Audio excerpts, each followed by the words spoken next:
Good evening, everyone. Welcome to the Housing and Community Development Commission's regular meeting. I call to order this meeting. The time now is 7:11.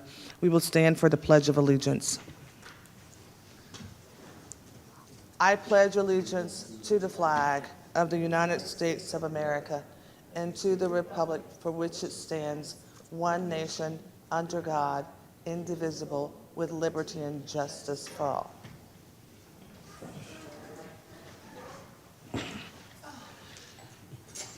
We will now proceed with the agenda items for this evening. Roll call, please. Commissioners Bundy, Aye. Jackson, Here. Patrick, Present. Smith.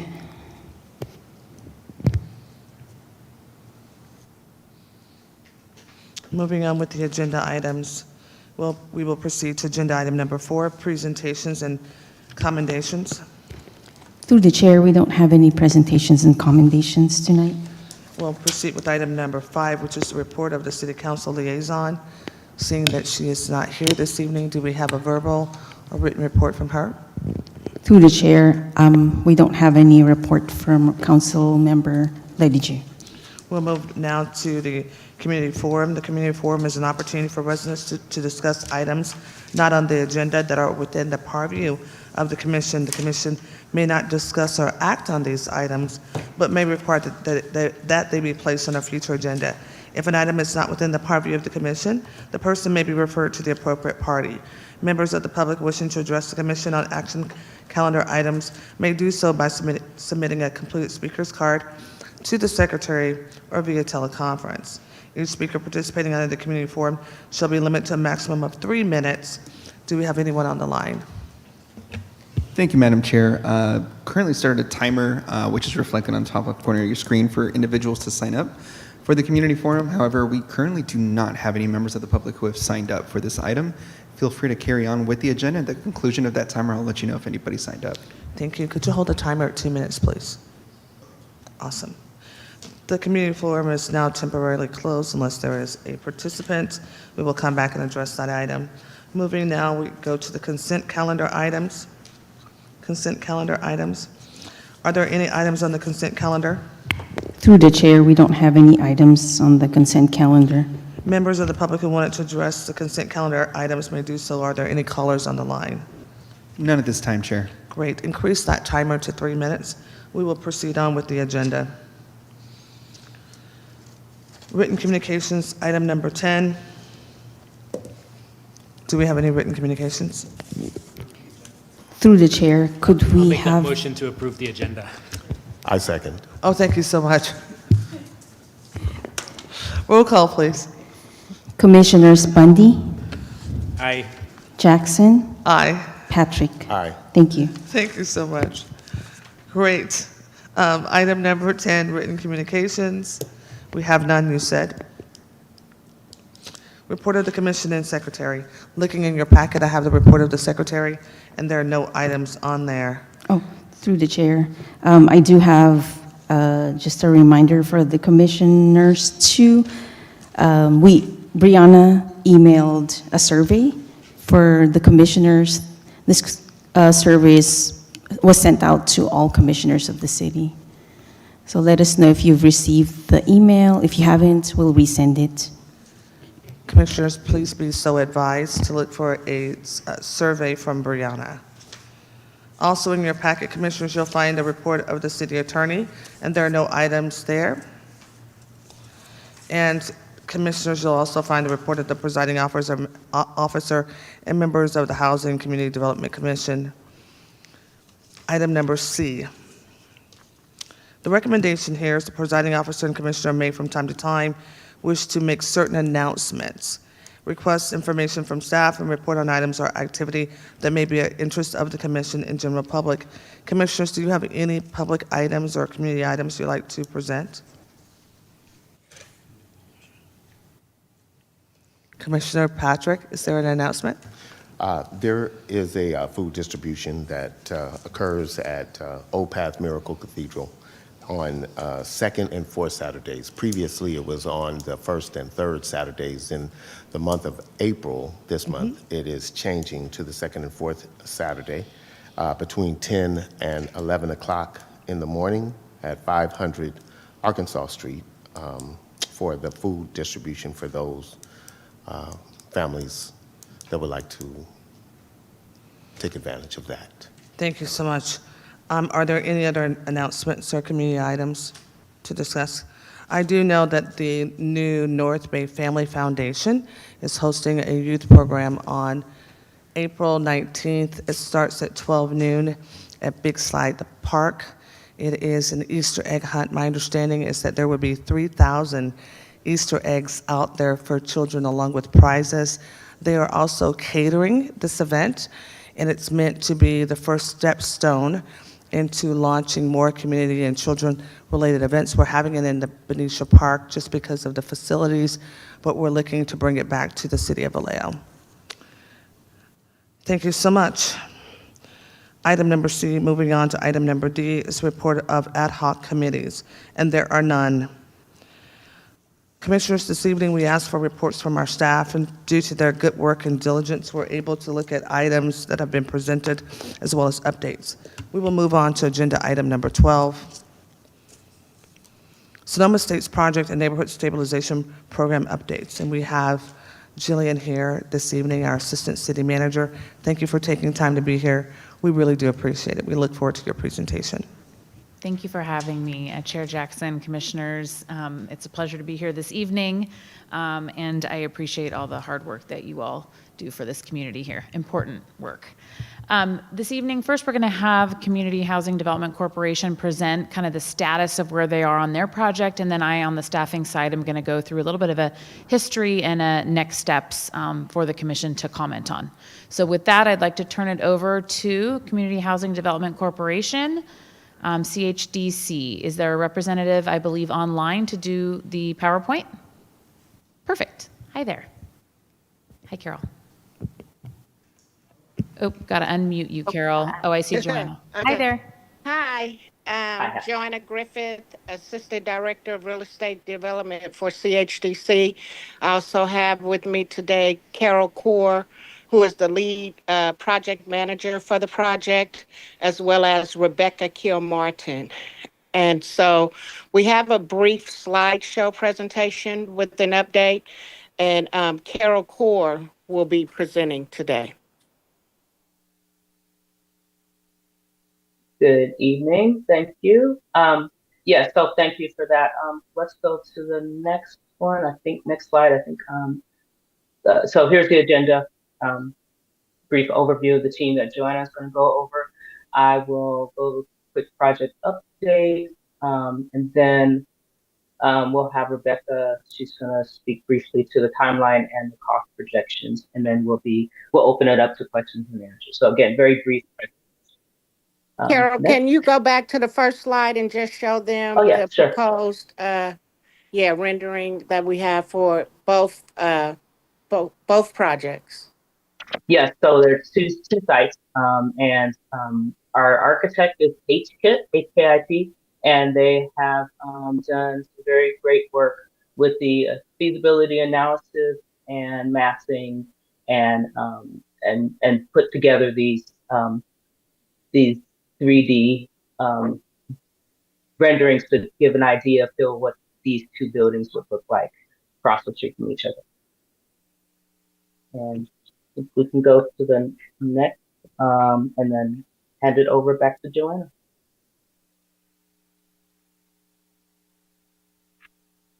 Thanks, Carol. So as I stated, I'm Joanna Griffith, Assistant Director of Real Estate Development. We have Carol Core, who's the project manager, Rebecca Kilmartin, who's also a project manager, and Shireen Sandage from Sandage Urban Group, who is our joint venture partner. Next slide. Okay, so what we're doing is we are taking two lighted vacant lots that are across the street from each other, and they are along main artery in Vallejo. What we're going to be doing is transforming them into vibrant opportunities for low-income seniors. What we're planning for are 98 units of senior affordable housing apartments, all one bedrooms with one two-bedroom unit for a manager. And we have recently submitted the SB 330 applications to the city just over the last week or so. So we're looking forward to moving forward with that. And then just a little bit more information. Again, two lots. One is 12,000 square feet, and the other one is 30,000 square feet. And we are looking at 5-story buildings spread across the two with some setbacks based off of zoning and planning requirements that our architect HKIT has looked at to give feasibility. So that's it in a nutshell. Like I said, the latest and greatest is that our architect submitted the SB 330 applications, one for each site. And let's go to the next. And I'm going to hand it off to Rebecca to speak briefly about our timeline for current short future. Thank you, Carol. This is our current tentative timeline for the project, and it's all dependent on receiving entitlements. So the first milestone here is the submission of the SB 330 planning application, which has been submitted, and we're projecting in our timeline the turnaround time is June 2025, where we will submit the full SB 35 planning application to then receive entitlements in December of 2025. And then from there, we look to receive our funding, which entitlements is a threshold to apply and be competitive for these funding sources. So we look to apply to HCD, MHP, and IIG funding in 2026, and then receive our award in June 2026, then to apply to 4% tax credits in May of 2026, and then close in July of 2026 and begin construction January 2027, complete construction November 2028, and have marketing and lease up during May 2028 through February 2029. And the next slide here shows the current cost projections for the project.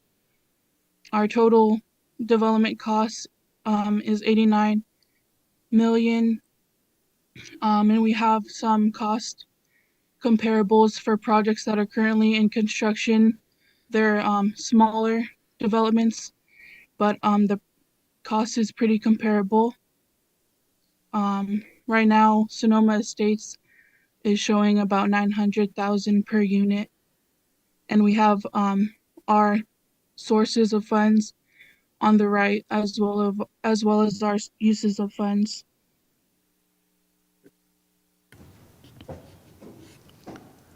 And then I think that's really our presentation in a nutshell. We're just ready for any questions and answers, unless Joanna, is there anything else you'd like to add? Yeah, in terms of the timeline, the MHP funding typically in recent years, it's been taking HCD anywhere from 4 to 6 months to make awards. So that April to June is real aggressive. We got awards in the last round of MHP funding for two of our other projects, and it was about 5 months before from application to award. Good evening. Thank you so much, Carol and Joanna, for the update. I have a few questions. Can we go back to Sure. your budget for a second? Did I hear you correctly when you said it's about $900,000 per unit? Yeah, we Yes. just in 2023 we broke ground on a project that's currently under construction in West Oakland, and it's a senior project as well, and our per unit costs were over $1 million per unit. And we just broke ground on a family project in November of last year, and that's a family project, and those unit costs were also in excess of $1 million per unit. And the family one is in Contra Costa County in North Richmond, a block, 2 blocks away from our office. So somehow in my being, that feels almost nearly, for the number of units per unit cost, that's almost astronomical in almost every way. Um, is there any breakdown of that cost, just so we could have, if you will, the background to be able to have the appropriate conversations, right, as far as questions? Do you supply the background for your cost per unit? I know that's such a different kind of question, but just to reorientate the conversation, this commission gets questions from our community all the time. And just Sure. wanting to understand this better, this is a delayed project. We're now looking at, if I'm correct, Joanna, you said 2027, is that correct? Possibly, yeah. Possibly. It's all contingent on the planning approvals because we can't start applying for the funding until we have the planning approvals. And is there any possibility in your application it could be denied? Yes, for the funding application. Yes. Hmm. Yes. And Not denied. It could be that we don't get selected in that round, and then we would have to wait until the next round. This year they have two 9% rounds, 9% tax credit rounds, and three 4% rounds. So we last year they had two 9% rounds and two 4% rounds. We don't know how many rounds they're going to have for tax credits until the end of the year. so there is a potential, maybe not a possibility, but there's a potential we're not selected for this round, which would Correct. have what impact on the timeline? So it would push the timeline out because we would have to wait for the next tax credit round to reapply. And is that an annual statement or quarterly or biannually, or how does that work? It all depends. So tax credit, TCAT, they don't put out a schedule that's consistent every year. So at the end of the year, the last meeting of the tax credit allocation committee, they'll usually release the schedule for the following year. So what we typically do is when we're doing our projections, we use the current year because that's all we really know until the end of the year. Again, last year they had two 9% rounds and two 4% rounds. This year they had three 4% rounds and two 9% rounds. So we just never know what the schedule is going to be until the end of the year. And my last question is, have you socialized some of this messaging with the community, or are you doing any type of community communications so that people can stay up to speed as to where you are in this project? We have not, we have previously in the past, but we have not done any recent community meetings, but we do plan to now that we have a design that we think is actually doable. Could you keep this commission informed of when those conversations are happening? We would be happy Sure. to support that. Great. I'll turn you over Okay. to the other commissioners for the questions. Thank you. Thank you so much.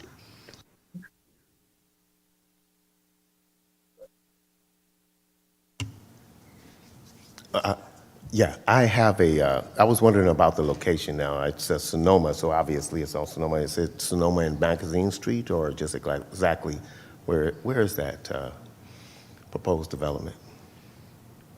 It's on Sonoma and McLean.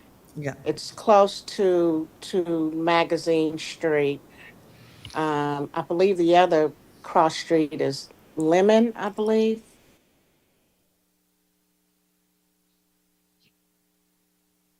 Thank you. Commissioner Bundy.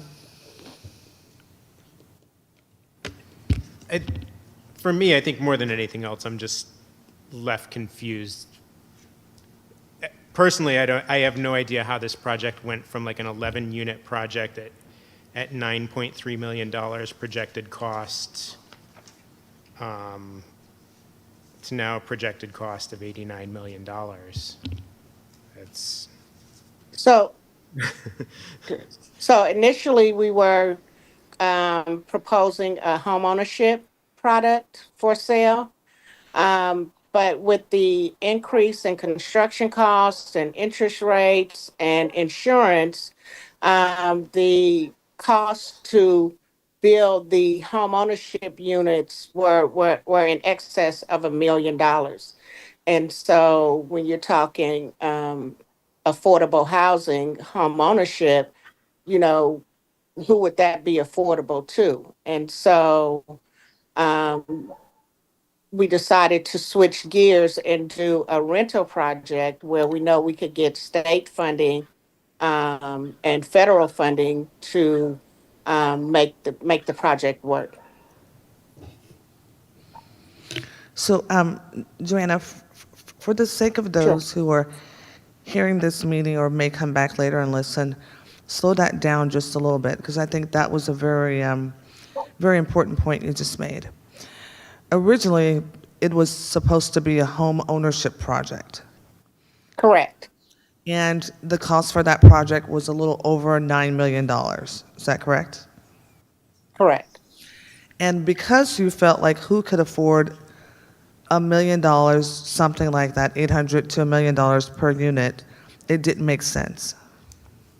Right. We wouldn't be able to get enough subsidies to subsidize the units down to, and we also had received some state funding that required us to market, I believe it was 5 of the units to households at or below 80% AMI.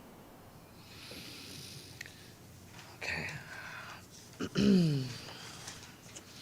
And you don't feel the need to socialize this message a little bit better because you're waiting to find out what your designs would look like? Is that what you said?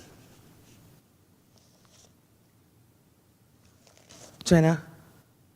Sorry, what was the I question? was saying that you didn't feel that you wanted to socialize this message a little earlier, because that is a very important message that you just said. I'm not sure if the community would understand it, but it certainly gives a lot of information for people who are asking. So if people are asking, why can't we have more home ownership in Vallejo? It's not affordable in Vallejo. We're not doing anything in Vallejo. Quite frankly, it sounds like you've done some investigation. You've tried to do several options. This is the best option for the subsidized approach, but yet I don't think we've really done our homework in socializing that message so people understand.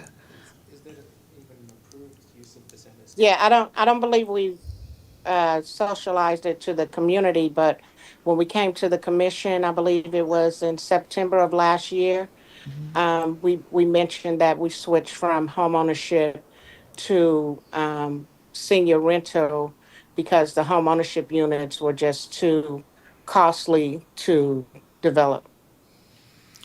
And one of the questions that just hit our floor is that an approved usage of this funding, this approach to do senior units?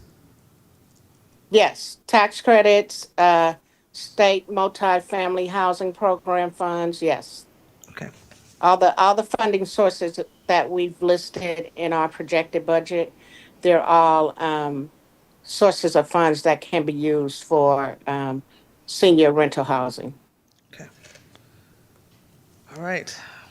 Commissioners, any other questions?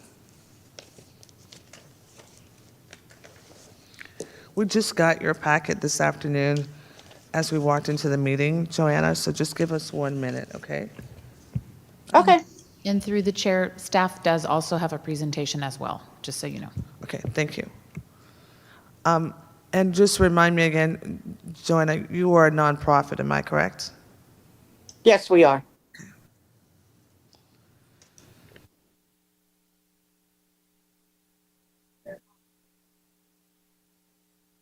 Thank you so much. Thank you so much for your time this evening. I really do appreciate it.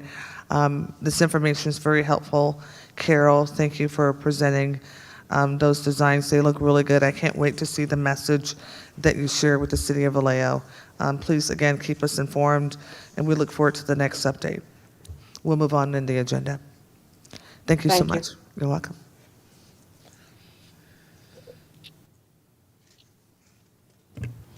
Thank you, Chair Jackson and Commissioners. So I'm going to give a little update kind of on the timeline on this project and a little bit of background since there have been some questions. Next slide, please. So she went over the development team. This was the last update that we got. So some of the updates you heard tonight were the first time I've heard them.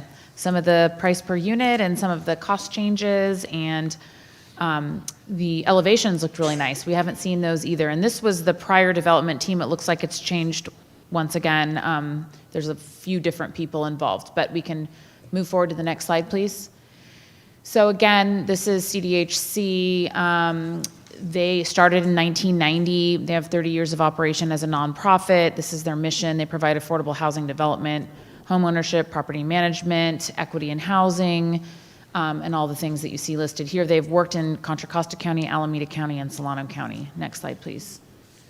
They have completed 122 home ownership developments, 533 units of affordable housing, and they currently have a pipeline of 20 affordable housing projects in process.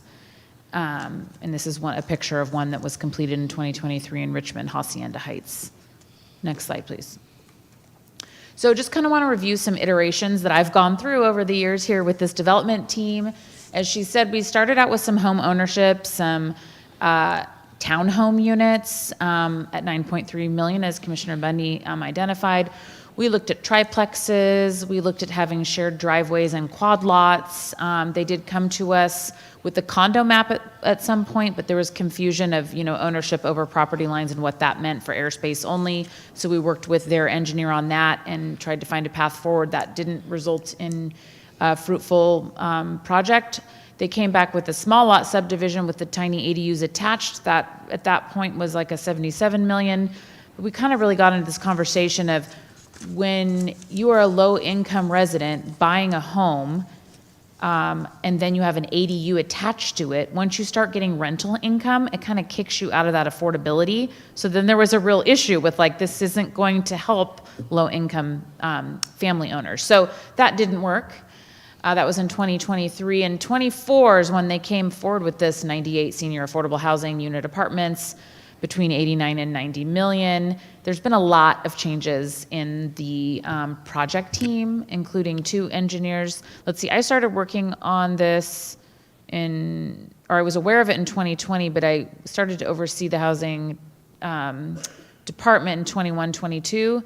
And these are the changes I've seen. Couple engineers, 3 architects that I'm aware of. And so I think hopefully they have landed on a team that can stick and move forward with a successful project. Next slide, please. So I just wanted to outline the current city funding. They gave you a slide with all of the other funding opportunities that they're pursuing. But in 2018, they were awarded a $969,000 NSP loan for 11 units for affordable. It was amended and restated in 2019. And they were given an extension in 2020, before any of our staff time here, until January of 2025. So in 24, the development team requested a loan extension. They were working on another project in Richmond, and this was showing as a default, and they wanted to request that extension. I have gone to City Council a couple times in closed session discussing, opportunities, next steps, for the project. At this current time, they're requesting a 3-year loan extension to complete the project, which seems pretty infeasible. And they did kind of hint that this is pretty aggressive timeline they're proposing. And I just want to be very conservative with those timeline estimates to understand that it could take 5+ years potentially, just depending on the funders and depending on the approvals and et cetera. So currently, they also have a CDBG loan of $180,000. No loan docs have been executed. It has been approved, but not executed. We're looking at some subsidy layering analysis right now. We have another $1 million in CDBG and home where there are no loan docs also executed and subsidy layering is currently under review. We have to look at all the different types of funding sources they have and make sure that they're all compliant. So that process is in review, and they have an application in for another $1 million worth of CDBG and home funding, which they did show on their budget. That is in process. It has not been approved. And then, as you recall, the project-based vouchers came before the Housing Commission and the Housing Authority. 98 were awarded with a 2-year expiration. Again, this will need to be reviewed with the subsidy layering requirements that HUD has. It was awarded on a kind of a contingency basis and timeline. Alicia, do you want to kind of give a little more info on that PBV award and the requirements for them to really actually utilize those vouchers? Yes, sure. Alicia Jones, Housing Director for the Housing and Community Development Department. Let me pull it up here. Where is it here? Let me see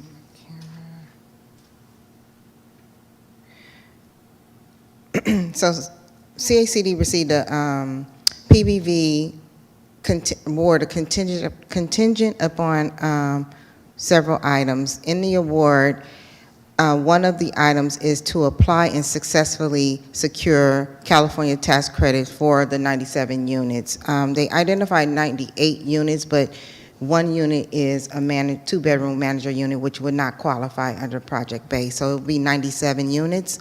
And the requirement is for them to apply for within the next 4 rounds for the credit tax credit competition, and also provide us with some additional documentation such as a market study and updated pro forma, because there was information in there that did not align with Assistant City Manager Gillian just identified as far as the CDBG loans. And so that document has been updated. Right now, the subsidy layering review is on hold because there's no funds for HUD to review. And so we're not able to submit the documents that we have because there's nothing to review. Question, if you don't mind, Jillian. Right here, so I understand the 97 units were there. Tax credit is a requirement for them. You said Yes. they have to apply within the next 4 rounds, but you didn't specify which amount. Is that for the 4 or the 8%, or does it matter? It would be for the 4% tax credit rounds. Well, it would all depend. Our financial consultant would run the numbers, or running the numbers as a 4%, but we've also asked her to run the numbers as a 9% as well. And I wanted to, in terms of the development team, we're still the same. Donald Gilmore is our executive director, and Nyamka Culberson is our development assistant. The only change that has been made to the team is that Carol Core is a new project manager assigned to the project, but everybody else on the team was there when we were doing the home ownership. In terms of the architect, I'm only aware of 2 architects. The one that did the home ownership, they're specializes in home ownership. That's why we had to get a new architect to do the rental housing. Okay. Through the chair, may I? Yes. In the project-based voucher application, it was identified that the tax credits that they would apply for was for 4%, just for the record. That's what we received, and that's what the application was reviewed upon. Thank you so much. I appreciate you both. Jillian, Okay. please. Thank you. So I will continue. So yes, architect and engineer team, she clarified, that has changed multiple times over the years that I've been here. So, okay, back to this slide. So those are the current city funding. NSP has been awarded and used and drawn down. And the rest of them, the two middle bullets, the CDBG 180 and 1 million, approved but not executed. The CDBG home application of $1 million just in process, and the PBVs, again, if they don't get the tax credits, they would have to go through that application round again. It's not just held for them for infinity. Next slide, please. Again, this is the budget that I last received. This evening they came with 89,075 million, so it's just slightly different. This one was 90.5. And these are all of the funding that they have identified here. And again, to Alicia's point, the only funding that's been awarded and being currently used is the 969 NSP from 2018-2019. The rest are all in process or not being used yet, so that makes it challenging. Next slide, please. Just a little bit of information on the project itself. 98 units, as Alicia clarified, 97 one-bedroom and one two-bedroom manager's unit for the 98th unit. 51 parking spaces, senior housing for 30 to 60% of AMI. They've got offices proposed, conference room, bike parking, mail room, computer room, laundry, fitness, community room, outdoor courtyard, open space. And the picture on the screen shows you how it's broken up into two buildings. They're across the street, kind of kitty corner from each other. So that just kind of gives you, it's not all of those amenities are spread between those two sites. Okay, next slide, please. This was the last timeline I've seen, although this evening I did hear that, I took a note here that it's 2027. Let's see here. November 2028 is construction completion. This prior timeline we have from them showed June 2027. So I think probably because of the tax credit applications, this timeline is continued to extend in timing. Next slide, please. Okay, so there are a couple options here moving forward that the City Council has right now with this NSP loan. So the NSP loan expired in January. The term expired. They did ask and request for the extension prior to that, but I've had a few meetings with council and we haven't come to a conclusion on what the council would like to do. They asked myself to come to the commission and get your input on this project, on the feasibility, on the timelines, and kind of like what the options are moving forward. So it's very simple. We have the option in the loan documents, which are at your dais, to either extend the loan in the 3-year, the 5-year range, whatever council so chooses. We have the option to forgive that loan in those loan documents. We also have the option to put the borrower in default. So those are the three things that the council's considering. They're considering, obviously, the request for the extension to continue. In my mind, I just really think we need to focus on the fact that the funding was applied for in 2018. It's 2025. I wasn't aware that they just submitted last week their SB 330 applications, which I think is a great first step. That's been needed for 7-8 years. So I think that is a great step in the right direction, and that is very encouraging. So yeah, I'm just here to get your feedback so I can take it to City Council in closed session. They make all the decisions on all of these loans for these programs and projects. So they want to get your feedback as, experts in housing and in this arena. So any input or information you can give me to bring back to council before they make their decision will be helpful.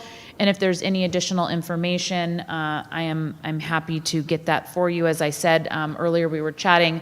We'll get you the guidelines for the 2 rounds of NSP funding so you can look at those HUD guidelines. We'll work on getting that to you and email that out to the commission just so you have it for your information. Again, HUD approved the loan, so this project was qualified, and in that funding, those regulations allow to switch between housing types, so they can go from the home ownership to the multifamily to the senior, as long as it's housing types and it's not like a different development project. So we did double check to make sure that that was approved and allowable, and did talk with our HUD program manager as well to verify. So with that concludes my presentation. I'm happy to answer questions or take your input. Great. Let me take a first stab. There are some basic, Ms. Joanna, are you still here? Is Joanna still here? Okay. There's Yes, some, I think she's on mute. okay, thank you. There's some basic questions I just want to ask you. And one of the things we do here on this commission is focus on our job and not so much on our opinion. There were questions posed before to this commission about your status as a nonprofit. Has there been any changes in your status as a nonprofit? Different No, we're organization? still a nonprofit. No, I still have the question, though. Oh, thank you. You still function as a nonprofit, is that correct? Yes, that's correct. And do you publish your financials? Yes. Okay. I will grab those. I was not aware. Thank you so much. And then my next question to you is, you mentioned that you felt confident about some of your timelines. Is there anything more than just general confidence and experience, or do you think there's any chance at all that you might be delayed, given what you know, the history of these applications? Yeah, there's a strong chance that we could be delayed because, um, the funds are very competitive. So, we would be competing with other nonprofits throughout the state of California, um, applying for those same funds. So, we would go in with the best application that we could. Again, the last MHP round, there's a current MHP round underway now, but we won't be able to apply in this round. So we're hoping next year. MHP tends to be an annual state funding source. So we'll probably have to apply next year for the MHP funds. But the last MHP round, we got two of our projects funded for those state HCD funds. And then the tax credits, you can't apply for tax credits until you have all of your other funding sources committed. So does that timeline make sense? If you have to have all of your other funding sources committed before you apply for your tax credit, does that doesn't seem like we're going to make it. Well, I think the only in the timeline again is the MHP. I don't think HCD is going to turn around approvals in 2 months. It's possible. They say that in their notice of funding available, but based on my experience in the last couple of rounds, it's been more like closer to 5 to 6 months before they announce funding awards. So, So that 2 months for MHP uh, from application to award could potentially be closer to 6 months. and who in your organization is responsible for managing the timing acceleration and ensuring that you hit your targets? The project managers that are assigned to the projects, they are responsible for making sure that they submit the applications during the funding rounds. And I oversee the department to make sure that those applications go in, that we're submitting the best application that we can for the projects to ensure our chances of getting funded. So, Ms. Joanna, it sounds like this commission will have a chance to make a recommendation to City Council this evening. If you're saying to me that there has been, without being too apoplectic, if you're saying to me that there's been some movement and you're somewhat confident versus a timeline of 2018, understanding that there was COVID in there as well, and the change in types and not actual projects, I understand all that. 2027 seems doable. 2029 seems asinine. So help me understand that a little bit, because that would be 11 So, years so conversation. Yeah. yeah, yeah. Well, yeah, it's unfortunate that we couldn't get the home ownership project to go. But, again, a lot of it is going to be contingent on when we get our planning approvals. Once we have our planning approvals, then we can start planning to apply for these other funding sources.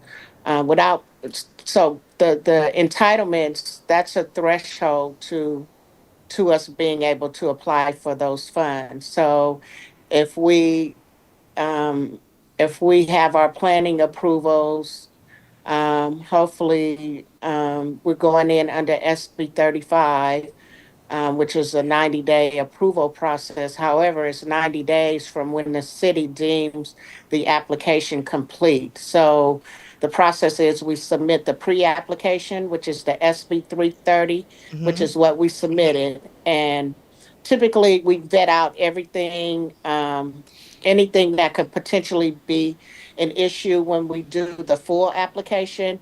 That's vetted out in the pre-application. So by the time we get to the full application, it's a easier, smoother process. And then the city, from the time they deem the application complete, they have 90 days to approve the entitlements. And I noticed that you mentioned you've been to this commission before. Is it your intention to continue to provide this commission update on your project? So- Yes, that was requested by the commission when we came, I think in September or October. So yes. So it is my request that you make that more timely. It is April, so it would have to be, Director Jones has something to say. Through the chair. Yes, we requested, when the award for the project base, to provide us with quarterly updates, and the original update was provided to us in, I believe it was March. March. It was in March. And But I'm only saying that because there's been a recent change. They did submit their SB 330 and we did not know about it. We could have avoided some of our concerns and questions if we had known there was some progress. So while I understand that you are communicating in a way that makes sense, but when there are major events that happen in the course of this conversation, please make one of those key contacts to this commission. Will do. I appreciate that. I don't have any further questions for you, but I'm going to turn it over to other commissioners. Commissioner Bundy. So through the chair, Assistant City Manager Hayne, who holds the deeds to these lots currently? I believe CHDC does. Right, and the 969 loan Correct. was used To for the purchase of those. Correct. Yeah. So they hold the deeds, and the city holds a loan that is recorded on that deed, on that property. Yeah, so what would happen if our different recommendations to council, right? What would the different paths forward be after that? If CHDC were to default on that loan, what then happens to those 3 parcels? Well, it depends on what the city council directs staff to do. There's many things, but if we notice them in default, they have a cure and correct time period. If they don't cure and correct, I mean, we can put a lien on the property. We can take over ownership of the property as the lien holder that was not paid back. I have a community-related question. It has to do with the senior property here downtown. I think it's called the Arms. Have we been in communication with them in relation to this project at all? The Marina Towers right here, you mean? Yes. No. I mean, we have 15 different affordable housing projects like throughout the city that the city's been involved with on some level, maybe more, but 15 that we have like grants or loans or some interactions with. And we don't normally notify others when a new proposal comes in. I mean, we could. I'm happy to reach out to them and let them know. There's such a big need for senior housing, veteran housing.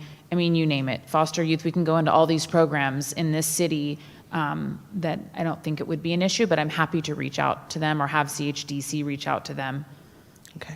if the Thank you. commission so chooses. Commissioner Patrick. Through the chair, Yes. you mentioned extensions. Is the extension on the loan? And if there is an extension, is there an increase in rate, or what are the consequences behind getting an extension? So you can make recommendations, Commissioner. So it's a discretionary action, and they're asking for 3 years. And so the commission could recommend and council could implement an increase in their interest rate. You could also attach to that loan certain conditions and certain milestones, and if they aren't met, then you could foreclose. Pretty much, this is discretionary, so anything that you think is appropriate for this loan and this project, we could propose adding that into that loan extension language. Okay, thank you.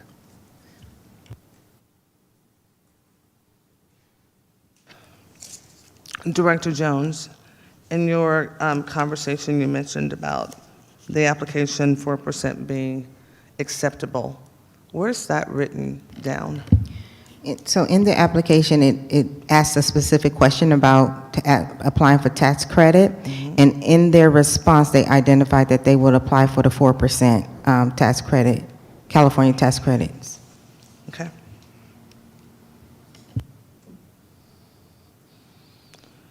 Julian, Ms. Hayes, I think we're good on our questions about this particular point.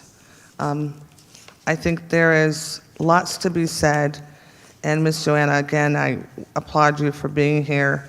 I think what's happening in this conversation is the time, no, please continue, is the timeline.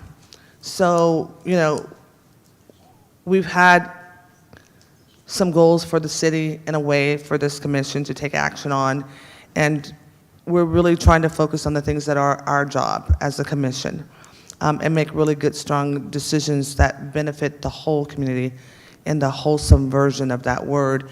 Can you tell me what has really been the issue, other than funding, why your timeline seems to continue to slide? I know that's such a bold question to ask, but let's pretend you've known me for 20 years and you're just having a general conversation. Is it strict? There you are. Hi there. Is it really 20 years? Tell me a little bit more about that, because what happens here is that we start having conversations, we lose facts, as you can tell, members change, team changes, but what remains the same is the city sees conversations that are delayed, and then of course it does leave a very hard task of herding messages in our community, and I really want to have the best message. I think 2027 is doable.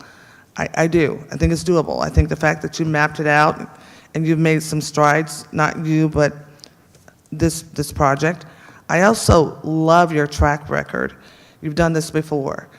Ms. Hayes shared that with the commission this evening. I don't think I knew all those other projects. So great job. How do we stay on track for the city of Vallejo? Yeah, so I think, again, it goes back to, us wanting to bring home ownership to that site. We did apply for some state funding, which we were awarded, but that funding was tied to an affordability level that, once the cost to construct, I'm sorry, it's a lot of noise in my background. Once the cost to construct started going up, then it made it kind of not feasible for us to do home ownership because we wouldn't be able to target that income level. And so again, you mentioned it, there was COVID during that time, and we really want to do something with those two lots to improve that artery along Sonoma Boulevard. And so we thought senior housing would be a good fit to go there. And so we switched gears to say, okay, we couldn't make the home ownership project work, but let's see how we can make an affordable senior housing project work. Okay. And hi, I'd just like to add to that. We're finding that because of the economy, as the economy does start turning to more recession, lots of developers, for profit and nonprofit, are shifting to rental versus home ownership. And I think that what you see is that CHDC shifted sooner than others because CHDC was able to see it happening before others. And a lot of the market rate developers are not doing market rate rental housing. So affordable housing right now is what's um, being developed in the market. Thank you for that. I'm looking at the commissioners. Are there any other questions? Ms. Hayes. Through the chair, thank you. One piece of information I forgot. I wrote in my notes and I forgot to tell you. So we were talking about this $900,000 per unit cost, which is very high. And I just wanted to give you the information on our other two projects here with the City of Vallejo that I have worked with. The Blue Oak Landing project by Eden Housing was $750,000 per door. And the Broadway, which I intimately know because I've worked on that for a couple years now, is $560,000 per door. When I was at the California League of Cities conference, the County of Santa Barbara and the state presented on tiny homes and some housing, affordable housing, transitional and permanent. And the number that they quoted a year ago was the state average was $800,000 a door. State average on transitional and permanent, kind of lumped into one group. The average was about $800, $1,000 per door. Blue Oak $750, and Broadway $560. Just for a little bit of information and background. And I'm sorry, may I ask how many units were in these developments? Were in Blue Oak and 26? 78 for Blue Oak Landing. 78. And 47 for Broadway. So it just depends on the type of construction, the contractors, all of the things, the architects, the engineering team, Yep. the developers, everything. It all plays into that cost per door. I just wanted to provide that information as backup for the commission. Sure. So through the chair, another question for Assistant Manager Hain. In the loan, there's section 17.3. It outlines force majeure. Did the city receive any notification during the times of COVID from CHDC? Yes, force majeure is in here. I don't recall, but I do recall that the first extension last year in October did cite COVID as the reason for the extension. I don't know that they gave the proper notification, but they did say that they really wanted to get this first 3-year extension because of COVID. I hear it's kind of the change in the unit type as well. That probably contributed, but the request largely hinged on COVID as the reason for needing the additional 3 years. So I think where we are is in a very interesting place because this is the details that we wanted. Thank you so much, Director Jones, Shari, and Brianna for your work on this. Thank you, Ms. Haynes.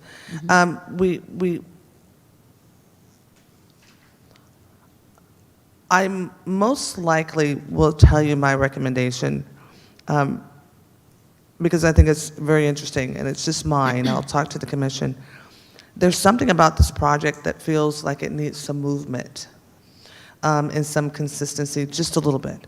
I don't think there's any one thing that happened over the past 5 to 7 years, but it feels like a little bit of it's a little bit of a sting on our conversations about availability and housing, and we've had it's not anyone's fault, but we've had delays with our homeless project, we've had delays with our housing project, and this number stings me greatly. $1 million a door for senior housing just feels really bad.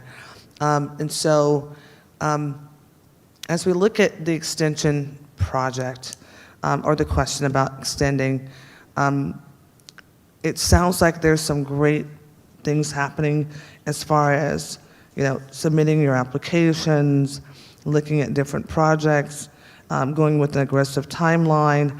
I don't know the name of this project manager, but I'm sure if they're like me, I've had some sleepless nights over this project, just thinking about what it means to the city. and being able to say publicly $1 million a door feels something. So, and there's nothing I can do about that. That plan has already gone into motion. This extension that you're wanting now, is there something specific that you will have time to do other than just your applications? And again, I ask the same question. Is there any one thing that you're doing to make sure you stay online with your timelines? This would be the third, would this be the third extension? This would be the third extension. Ms. Joanna? Yes, There you we're go. securing our entitlements so that we can apply for additional funding to move the project. And your last project, how much was it per door, do you know? I want to say it was like 1.1. You're talking about for the home ownership, right? No, for It's any like type of one house. point. Have you done a housing project like this before, recently in the Oh, past? yes, yes.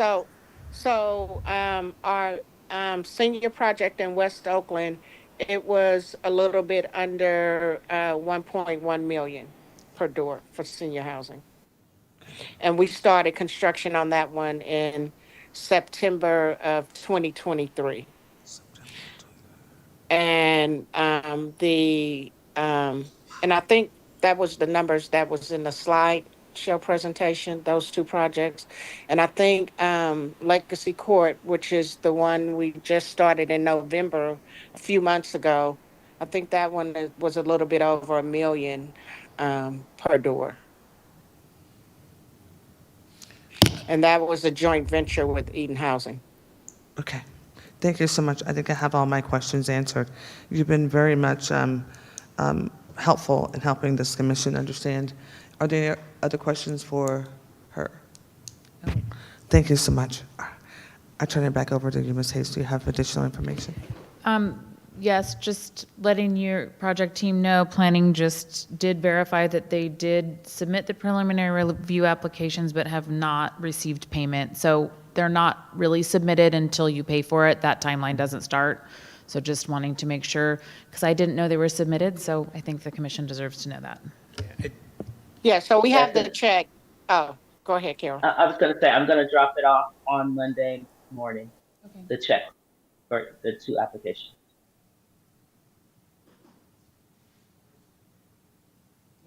Yeah, I recommend.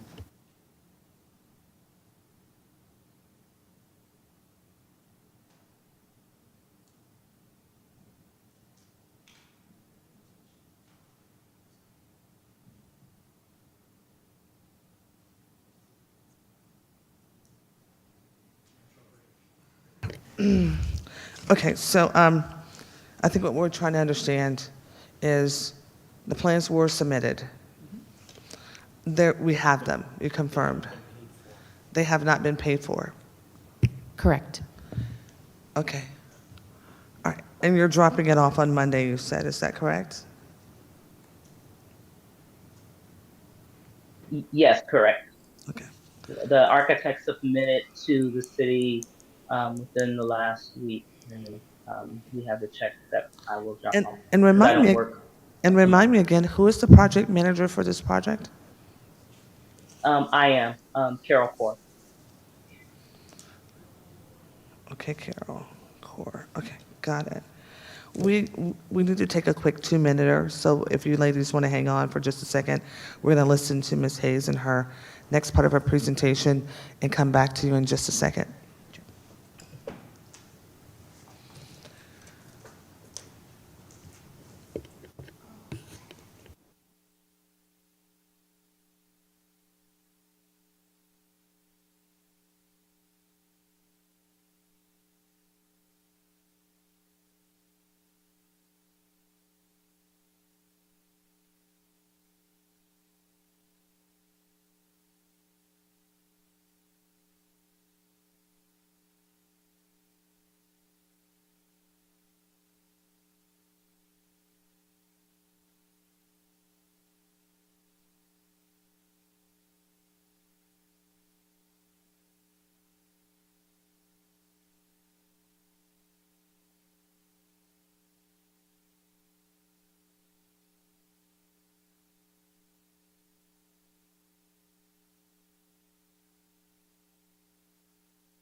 Thank you, everyone, for your time.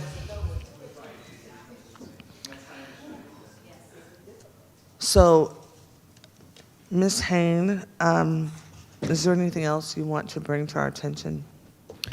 I did hear some questions about different timelines and milestones, and I do just want to remind the commission that is definitely a suggestion you could make to, if you recommend to move forward with an extension, to take the milestones and timelines and put it into that loan. And those could be cause of default if not met. So to your point about how are you going to ensure that this is going to be timely, you can write it into the loan that it's insured, and if not, then we would move forward with our other options of, foreclosure. So Thank just you. wanted to remind you. I appreciate that. So, Commissioners, we've been asked for a recommendation. I don't think there's any more questions. Commissioner Patrick, do you have any more questions?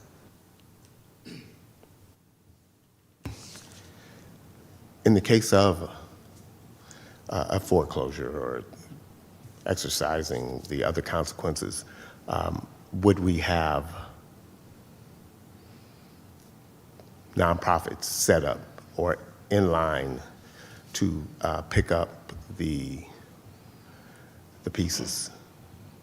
That's a great question. So potentially, we could do a request for proposals for the project, for the sites, and have nonprofits apply and respond with proposals.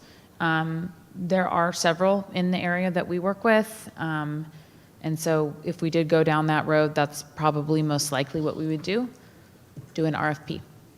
Thank you. Okay. Just a reminder to Commissioner Patrick, they are your CHODO. They are our Community Housing Development Office. They're our CHODO. Yeah, just so you know, that's who we have. So I'm going to open the floor to the commissioner. Open the floor to the commissioners for their recommendation at this time. Due to the sake of time, I want to open the floor, and I want to thank the staff again for allowing us to have this conversation. Before I do that, let me revisit. The timer has expired over 35 minutes ago, but could you tell me, was there ever a question online so I can close that out, please? Thank you, Madam Chair. No, there were no speakers, no signups for that item. The community forum is now closed. Thank you so very much. And thank you all for your time and for those of you who invested here. So first, going down the line, Commissioner Bundy, what is your recommendation? So through the chair, I'm not overly filled with confidence. I would actually recommend default personally. I also, even hearing tonight, the check's not even in the mail. The check will be in the mail 4 days from now. Feels a little bit deceptive. And they've been sitting on this project for a really long time with this is their first submission to planning, and it's not even a complete submission. Okay. Commissioner Patrick.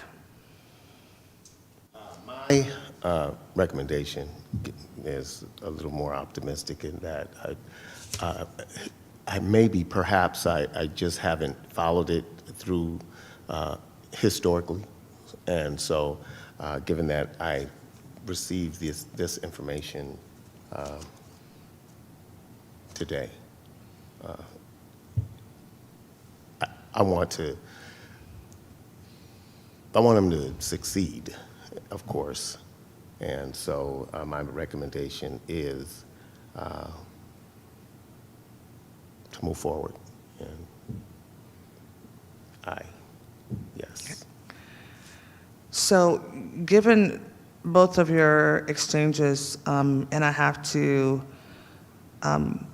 you seem to be on two opposite sides of the spectrum. Assistant Manager Hain, my recommendation is to put performance metrics into this loan to get the dates as well as a range of dates very clear, and any further performance failures will constitute default. And that default will need to be brought back to this commission, if you don't mind, just so that we can have complete closure, and that while this performance is in action, that we identify a second strong CHODO, so there's not a lapse of time. So I can't, in good faith, say that I'm not with Commissioner Patrick, and I can't, in good faith, say I'm not with Commissioner Bundy. What I can say is that, I don't know her last name, but Ms. Joanna stood for these questions, so I want to give you an opportunity.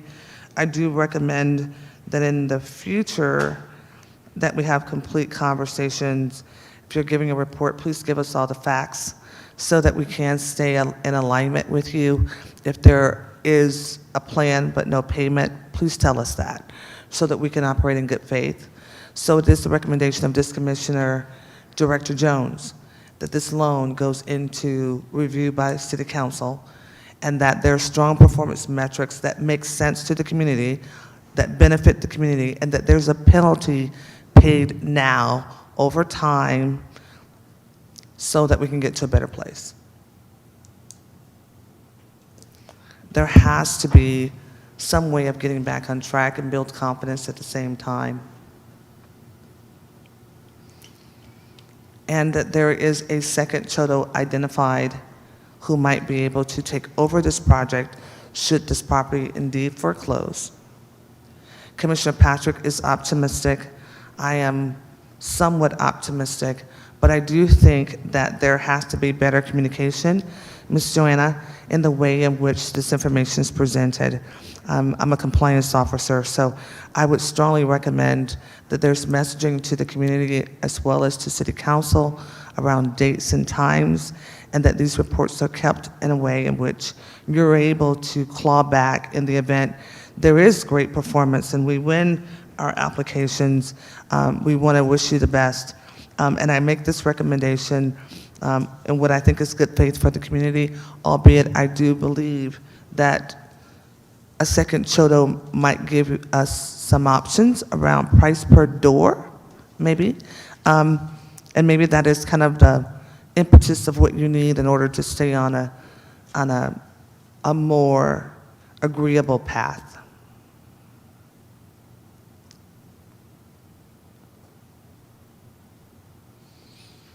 Ms. Hain,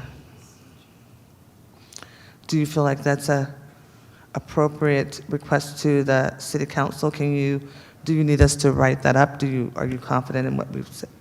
I think I'm pretty clear on the 3 recommendations, and I will bring all of them forward to the City Council for their decision-making. And I thank you and appreciate your time this evening and your thoughtfulness. Thank you very much. Awesome. So with that said, Commissioners Bundy and Patrick, are there any further items?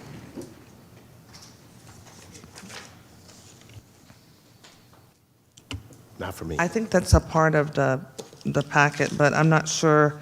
Is there any additional information, Director Jones, on this grant that's attached? It goes with the funding award, is that correct? The NSP information, I can give you a little bit of information on that because it kind of Please. did say in the title that we were going to review NSP. So let me give you a little bit of update on that as well. So as Alicia alluded to earlier, we were awarded federal awards for NSP 1 and NSP 3. Our award balance for each of those is $599,000 for 1, $297,000 for 3, for a total of $897,747.82. That funding has been sitting in that account and not used. I need to be very transparent. There are several programs in the city that we do not have staffing for, nor have we for the last several years. NSP is one of them. First-time home buyers is another one.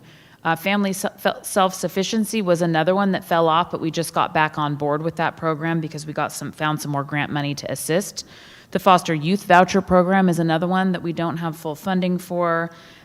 Staff, Director Jones and myself are asking for additional staffing at the council budget so that we can start implementing these programs again. There's such a big need in our community in the area of housing and in so many different arenas of housing. And the HUD grants that we have, they're like the formula grants that are calculated, and they're never enough to cover all the staffing to implement each of these programs. So the administrative fees that we get, they pay for some of our staffing, but thus far the city of Vallejo hasn't really augmented their budget. Cities like Fairfield actually have line item budgets where they contribute to the housing division or department's budget to augment staffing and to really implement these programs robustly. And we've just been kind of using the funds that we have and on a shoestring budget, trying to make things happen. And a lot of good work has been done, but I think a lot more could be done. And all of these programs, NSP included, are so necessary. We had a position hired before I worked here. When that person left, we were not able to rehire. We didn't have the budget to rehire a person to implement NSP. But we currently right now just met last week with our HUD program manager. I'll take some of my time and I have these meetings and try and keep things moving as well. She talked to us about our opportunities in using these funds. So this $897,000, there are certain things that you can do, new construction or rehabilitation. There's certain areas that the regulations allow you to spend on. So once we get that really nailed down, we will come back with that plan, and we'll put it in our plan, and we'll have the Housing Commission review and give recommendations on how to spend these funds. Before then, we go to City Council to get their approval. So the plan is to come forward to the Housing Commission here in probably the next quarter, I would say, not this, because Q1's already over. So Q2 is the hope to come back with additional information. Director Jones, do you want to add anything to that? I would just like to add, hopefully we'll have additional staff to help us with it. Yes, it is important that we have the That's it, staffing to yes. implement these really important programs that the community needs. With that, I can answer any questions you may have. Commissioners, any questions? Yeah, through the chair, the numbers of the remaining balance, where do those numbers come from?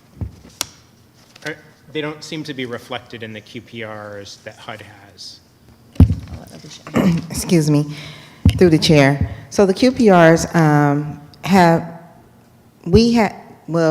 the QPRs are quarterly reports that need to be reported on each of the projects. And the last QPR dates back that was updated in HUD's system was 2018. So we have not updated the QPR. So the information that you have there may not match what we have. So the balance that you are referring to, we consult with our finance team on the funds that we expended and how much the balance is, and that's where the numbers come from. It's not represented in the QPRs, but it is accounted for in our for our finance department. So through the chair, yes. what that means is that we need to get up to date on our reporting to HUD. Even though no action has been taken, we need to take our city financial accounting and report and upload that to HUD so that it's consistent. So thank you so much, Manager Hain. I wanted to say something to Commissioner, specifically Commissioner Patrick. Part of the conversation that's happening, and I do a little training in between all this because it just helps things move Yes. along. So Commissioner Patrick, one of the big problems we have on this commission is we're constantly being told that the numbers don't match. And in the past, we've had this issue of reporting and ensuring alignment. And the previous housing director delayed this process, and then we had a major staff death that changed our city, someone who was a huge contributor to this department. And so there's not been a report updated to HUD. There's nothing in writing. And our job is to ask the question, which is what Commissioner Bundy is focused on. And he wants, his issue that we're trying to resolve with her, with Assistant Manager Hain is this difference of about $2.2 million. And so I want to get this question answered because it just persists, not just in this commission, but also in other personalities in the city, and things become, if you will, it becomes a complaint, and then it leads to accusations. And so if we can resolve this evening, and it's recorded, I'm happy to share it with all who may want to make that accusation. So Commissioner Bundy, be specific and speak on your question. Thank you.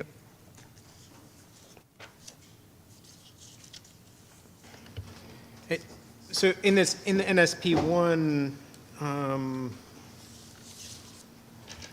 in the project summary, the difference between the project funds budgeted and the project funds drawn down is like $2,299,860, which is, there's a big difference between that and the $506,000.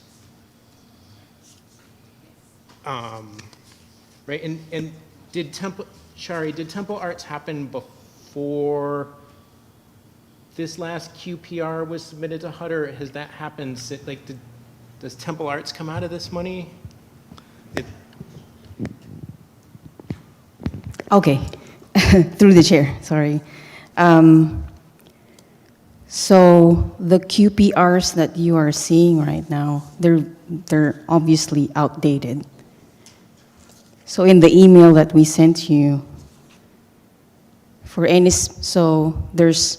have two NSP rounds that we received, NSP 1 in 2008 or 9, and NSP 3 in 2010.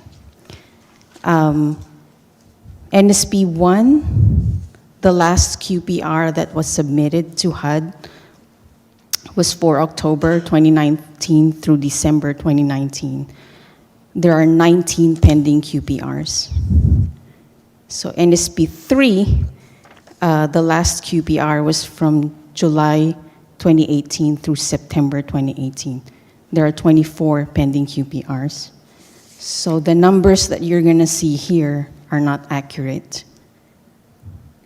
We have been given free technical assistance by HUD. We were working with a consultant, and he helped us figure out the balance, which we also emailed to the commissioners. That's why we got that number that Gillian referred to. So NSP 1, we were awarded 2.65 million. We have drawn about 2 million, so we have that 600,000 balance. NSP 3, we were awarded 1.74 million. We have drawn 1.44 million, so we have about 300,000 balance. So again, these reports are old. The true numbers do not reflect. So we are in the process of updating the reports. So once we've updated the reports, then we'll let you know. As what Gillian had said, it's staffing. We need someone to really look into the program. It's complicated. It's a different system. There was one person hired at that time when NSP was awarded to us. It was a limited term position. That position went away. We don't have really admin funds to support a person right now. So when we're doing NSP research, I'm trying to go back as far back as 2008, and then that free consultant provided to us by HUD really helped us a lot. We're trying to see if we can have the consultant back, again, because of staffing capacity. He will help us clean up all of these numbers help us update the reports in HUD system. So I want to say something right here, Shari, thank you. So Commissioner Patrick, another learning moment. The reason why this is important is because Vallejo many years ago was under federal oversight. And we are a city manager managed city. Although we have a mayor, we are a city management managed city. And as a commissioner, it's your job to question, it's your job to make sure you understand the facts. What is not acceptable here, which is the core reason why I wanted Ms. Hain here, is for the city council to not take action and to live with this report and lag, because it does bring into some type of question when these numbers are presented and they're not correct. Now, I've been here for some time, so I remember some of these conversations, but I can't take away what's put in print.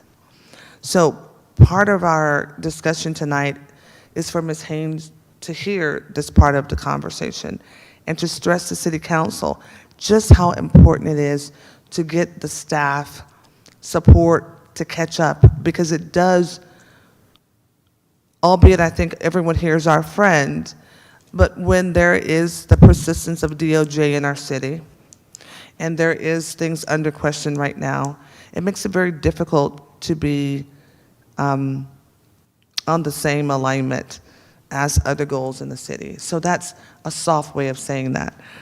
So, sorry, I think moving forward, what would be extremely helpful is that you and Director Jones put an addendum at the back of these documents that tells the story very quickly that this is an outdated report and that there's pending requests to City Council for this report to be made current. And that should take away some of the questions that we have on this commission. Commissioner Bundy. Yeah, so through the chair, I also want to say that I think this commission wants to be active, right? So if there's policy research or things about NSP that would be helpful for the housing authority to know or learn or have more eyes to dig into, to also try to figure out ways where the commission can be active in that regard as well, right? Like I don't, it's not my intention to come at any staff member and like chip at something for no purpose, right? I want to chip at things to move housing policy within the city of Vallejo forward. I appreciate that, Commissioner Bundy. Through the chair, I appreciate your words as well. But I have to say, it is our goal, and we work daily trying to figure out ways to fix a big problem that's been going on for a long time within the housing department. And Chari and myself, we have sleepless nights trying to figure out ways to fix the things that were wrong, and also to make sure that we're as transparent as possible. And I say that because I want you to feel confident in this staff that sits before you, in the commitment that we have to making sure that we do the right thing with the funding that we receive. And with that, I can't reiterate enough that lack of staffing impacts everything. It's not just one program, it's multiple programs that's impacted with the lack of staffing. Chari is one person, it's two people working on grants. And that's where our challenge come in. When there's not enough money to pay for the staffing, things don't get done. So I just want to make sure that you understand that our commitment that we have. 1,000%. And can you think of ways where members of this commission could be more active, supportive, and helpful in that daily operations? In daily operations, without being things that we could do without being staff members, right? It's a tricky. It's actually a tricky ask. That is a tricky ask, yes. Right, and I acknowledge that 100%, but also want to get to a place where we are trying to do that for the city of Vallejo, right? Like, that this isn't just a meeting we come to once a month and like sort of go through some papers and, Well, I would say that staff welcomes your feedback and any research that you've identified, and we would definitely look into anything that you provide us with to give you an answer on what you can do to support staff. Continue to bring your information to our attention, and we'll go from there. I think it's important to understand that we are trying to lead. When I say we, staff, we're leaving no stone unturned when we're trying to work on finding ways to spend the money. We want the money to go into the community. If it was 6 of me, I would share 6 of me, but there's only 2. I appreciate Thank you. that, Director Jones. So given the, yes, please. Through the chair, can I add, I think that is just a gracious offer, and I appreciate that. Other commissions do work plans. I think it's something that maybe this commission should endeavor to look into doing. I think there's a lot of opportunities. Remember, I oversee many different departments, not just housing within the city. But if you think about, the Broadway operator RFP and the Navigation Center operator RFP, and you think about some of the housing element strategies that we need to implement, and we need to do a lot of public outreach, and we need to do community meetings, and we need to look into, fair housing laws and ordinances, and, rent control and those types of things. I think there's definitely opportunities for this commission to be more active in many of these ventures if you're interested. There's always room for help. So I think first step could be we could look at a work plan, a draft work plan, and write some of these things into it. The work plans then go to city council for approval, and if they give it the blessing, then there's little pet projects that you can just take and run with them. And maybe it's, there's a subcommittee of the commission that works on one and another subcommittee that works on another. But I think that's a great way to partner with staff and the community and really move the needle on some of these important things. And yes, to Chari's point before, Director Jones' point before she came, and I was the director for 2 years and also the ACM at the same time, it was uncovering stone after stone after stone, and the cleanup committee trying to fix things that were broken. And my first day, when they asked me to be the housing director, I got this letter from HUD with 28 findings. And in my whole career, and working with housing authorities in Santa Rosa and throughout the Bay Area, I've never seen a letter like that in my life. So it was very overwhelming, but very satisfying that we're able to work together and get through them and come to a point where we're on the other side and we're not in jeopardy right now of the federal overtaking our department. And I'm very proud of that, especially with the small budget and the small staffing we have. But I'm really hopeful that we can make the argument to City Council that this department provides a service to the community that is so important, and this commission is part of that service. And it's so important that they maybe will give us a little bit more of that staffing to help more people in the community and give us opportunities. You can even ask for a budget. The council this last budget year allowed for each commission to ask for a budget. So you can go with your work plan and pair it with a budget for some funding for some of the outreach and things. And I just recommend that the commission think about that. I appreciate that very much. I think that is well received. I think this commission has grown. We've lost 2 of our key members, and they're serving the community in much larger roles, and we're grateful. So looking at time, Commissioner Jones, we thank you. Shari, Stappenberg, we thank you all. We are very grateful. I want to, before I close out this meeting this evening, I want to say to the team, Commissioner Patrick, yes, please. No, I'll finish. You can finish. I can finish, you sure? I want to say to the team, I think we're on the right path. I think we've answered some of the tough questions. Commissioner Bundy, are you done and ready on your answer? Can we can consider that done and ready? We've shovel-readied that. Great. Taking that off for this evening. Members of the, thank you, commissioners, for your time. This is the conclusion of our agenda. I'm sorry. No, please go ahead. Okay, the one question that popped up in my mind is, you mentioned other cities augmenting the cost, and I was wondering, what exactly do they do from your collaboration with other cities? What do they do to augment that we don't have? So they put an actual budget line item in the general fund budget of the city to provide additional staffing for the housing department to implement these grant programs. And Alicia can speak more to that, but they actually augment our budget. So right now, we just have the HUD funding that is the most of the entirety of the budget for the housing department.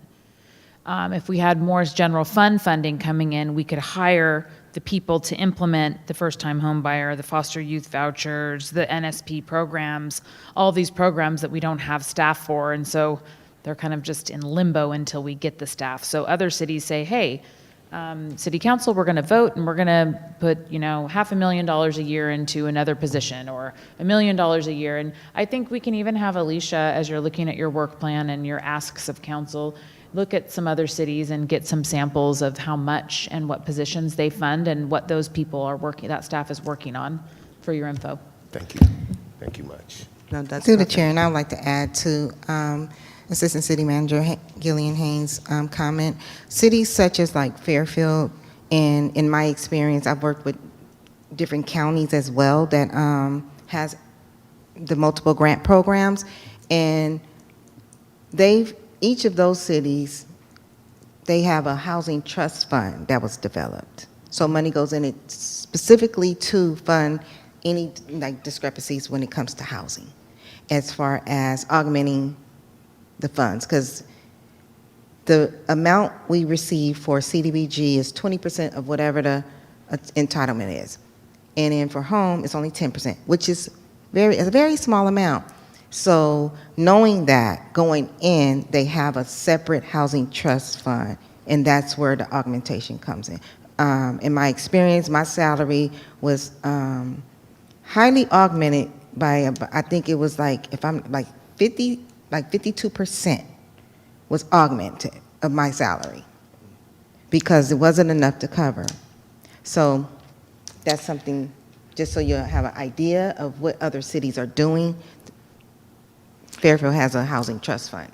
So, yeah, exactly, yeah, I knew about it. I did know about that part. I did know, Director Jones, part of my reason for asking Ms. Haynes to come here is because our commission was not ready before. We didn't have the experience, we didn't have the right mindset, we didn't have the right participation.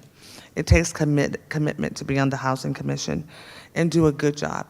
And so while I think you've seen me work now for about a year, you know that my heart is really to get to the bigger conversation, so I'm going to ask of you. And our ask is that we have an opportunity to come before City Council now that it's leaner and a little bit more focused, and have a real conversation that makes a difference in how we talk about what your needs are and what we perceive to be the needs and priorities for the city. And it is around performance improvement, and it is around monitoring performance overall, which is why we wanted to meet with our CHODO this evening, is to really talk about their performance.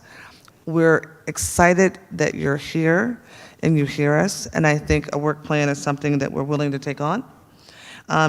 But I do ask that you ask that invite for us. In the past, this commission has had a history and hasn't always been pleasant in the last 10 years. But I think in the last 4 years, we actually do understand housing, and we have experts on our team. And the City Council is benefiting from one of those experts right now, in former Commissioner Ledeju, now City Council member Ledeju. But we do want to have a conversation. I think the members of our community would be concerned if they knew that we're focusing and running our housing off of a HUD budget. I think they would be alarmed to know that we really can't run our other programs because we don't have a budget. And maybe it's time to have a more amenable conversation and a point of equity that maybe moves the City Council to make an immediate decision around some of these items and not delay until the last quarter of the year. So through the chair, one more recommendation, you could, Yes. as a commission, excuse me, draft a recommendation memo regarding the city council's budget.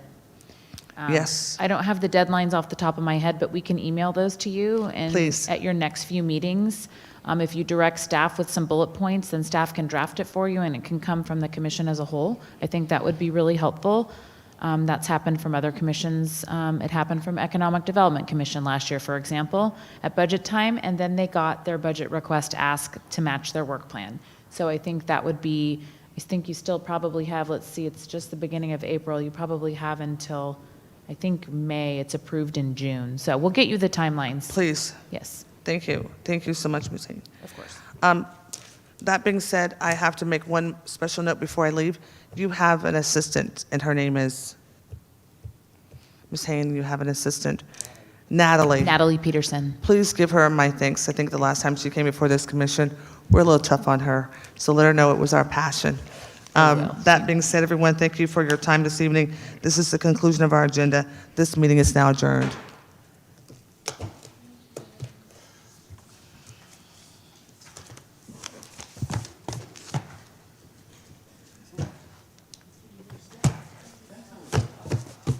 Thank you, Commissioner Patrick. You're welcome.